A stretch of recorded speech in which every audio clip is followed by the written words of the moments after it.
मोदी की सरपरस्ती विच गैर रजिस्टर्ड इंतहा पसंद हिंदू तंजीम RSS के पसे पर्दा मसमूम अजाइम सामने आ गए।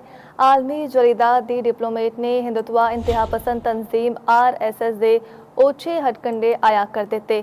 दी डिप्लोमेट के मुताबिक BJP ਨੂੰ नज़रियाती बुनियाद ते तंजीमी पुछपनाही करने वाली हिंदुत्व इंतहा पसंद तंजीम RSS एक सदी बाद भी गैर रजिस्टर्ड है।